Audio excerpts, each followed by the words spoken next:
My sisters, Aunt Connie and Aunt Judy, and of course me. We were thrilled to have another Leah in the family.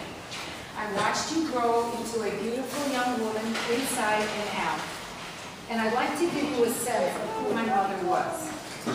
She was the oldest of 6 children, as are you.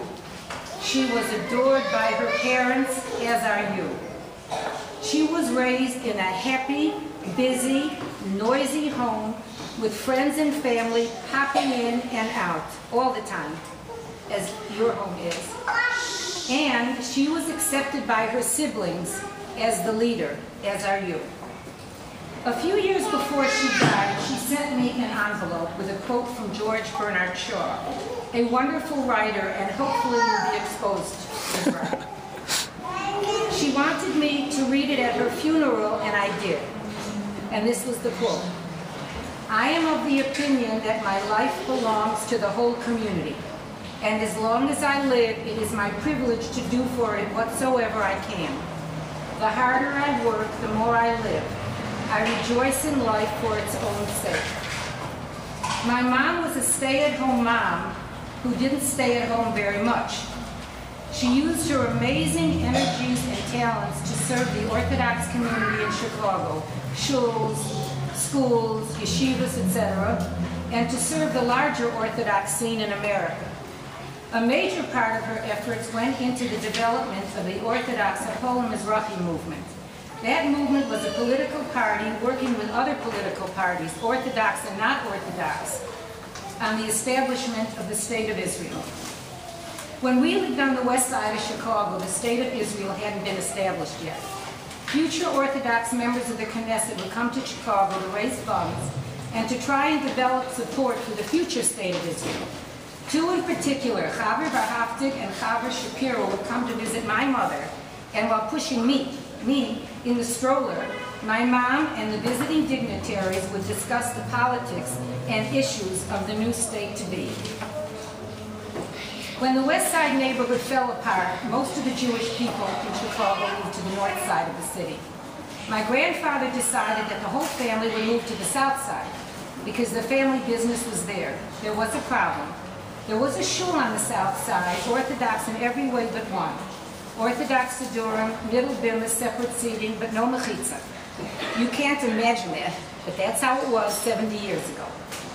My grandfather said he couldn't step into a shul without a mechitza, so he told my mother she could do anything. He said, "Lottie, establish a mechitza shul for us. We have to move south."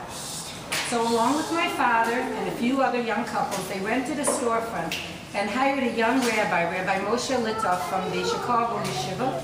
He later became the Dean of Students, by the way, at Bar-Ilan University. And the shul was established. My mother knew that it would solidify the position of the shul if there were regularly 3 minyanim a day. It was a small community with a number of older men. So on cold, blustery Chicago mornings, she would put on her warm coat, and at 6:30 or 7 a.m., she would drive a few of the older men to the shul to establish the minyan. As the community grew, she was able to give up her chauffeuring services.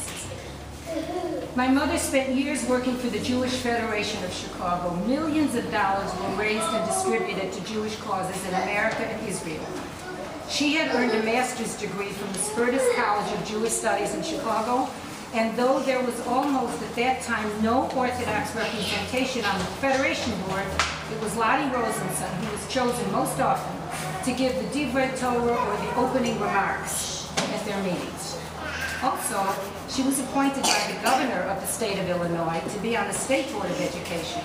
And periodically, she and the other board members would be flown from Chicago to the capital of Illinois for their meetings. In all of her leadership positions, she was never the boss, ever. She was the leader. She was comfortable with her hashkafas and her goals, and while at the same time always being open to any and all suggestions, as long as they were positive. Would it better the Orthodox scene in Chicago? Would it help in the development of Orthodox Judaism in America? And would it be helpful, encouraging support for Israel? Leah, I love talking to you. You know who you are. You have very, very definite ideas. And you are comfortable in your own skin. And if and when I point out another way to look at something, Your responses remind me of my mother. Some suggestions you reject, some you accept, and most importantly, some you think about and think about. Will they fit into your worldview or not? That's great. That's the type of thinking that develops leaders. So Aunt Connie and Aunt Judy and I are very proud that you carry our mother's name.